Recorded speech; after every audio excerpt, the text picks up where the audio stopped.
Hey guys, what's up? And Shadolance back for another review. Finally getting around to the K3. It's a very old machine gun in combat arms. You don't really see machine guns used very much in Elim and a lot of other games. This gun, however, is a little more usable in games like Elim and Elim Pro because of one special factor that I'll get into later. Now, most machine guns are characteristic by their relatively high rate of fire, low portability and low accuracy, but pretty high damage. And also, characteristically, their very high ammo capacity. Now, the K3 has the 100 of 100 that pretty much every machine gun in the game has, excluding the Bren Light machine gun and a few other ones like that. It's not really a popular machine gun because there are a lot of higher ranked ones that typically perform better than it. I prefer the MG34 and the MG42 if you're able to get your hands on that. The Steel is a great one to go with, and if you have the Yuletide Annihilator, that's in my opinion one of the best ones you can use. Machine guns typically are best used in Cabin Fever and Black Lung, not so much Elim like I mentioned earlier.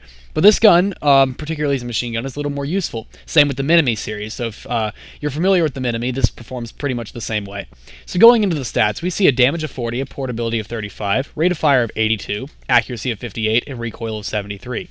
Now the damage of 40 is pretty low for a machine gun, but keep in mind this is a very old gun in the game. Most assault rifles these days tend to clock out around 44 at their highest and 39 at their lowest. However, they used to be between 36 and 39, so if you're an old 2008-9 player, then you would recognize that this damage on 40 is a little bit high, so it's a machine gun, that's pretty obvious. However, nowadays, with it being lower, it does have a higher rate of fire, which is really nice. The rate of fire of 82 is what I was mentioning earlier. It's what makes it a little more useful in Elim and other games like that. Also, the accuracy and spread is a little bit lower than most other machine guns, so it is a little more usable in open combat against other players. Granted, I'm really bad with machine guns, so I can't show that off really well here.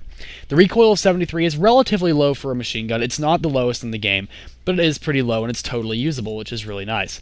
The accuracy of 58 may not seem very high, but it's pretty good for a machine gun. The spread recovery is pretty good, although the overall spread is kind of large.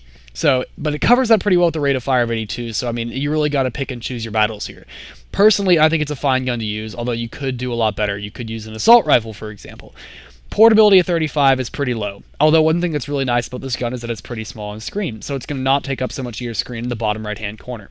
The K3 SPW has the exact same stats as the K3, although if you read the wiki and the Combat Arms Gun Emporium shop thing for it, it says it has increased portability, but I can assure you that, at least based on the stats, it certainly does not.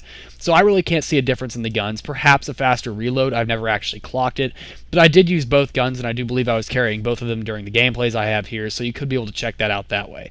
So, the draw rate on both of these guns is actually surprisingly fast for a machine gun. You can draw these guns pretty quickly. The reload is about average for a machine gun, and just in general, it's a fine gun to use. I would suggest it for Cabin Fever. It's a great gun for that. Getting a lot of bullets out quickly is better for Cabin Fever, in my opinion, than a high damage gun.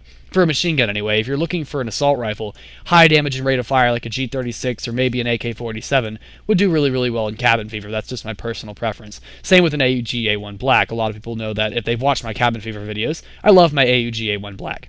At least for Cabin Fever. That was an awesome one-click, but that's about all the time I have for a review today, guys. The K3 SPW review will be out very shortly, so I hope you guys look forward to that, and I will see you guys in the next Shadolance video. Shadolance out.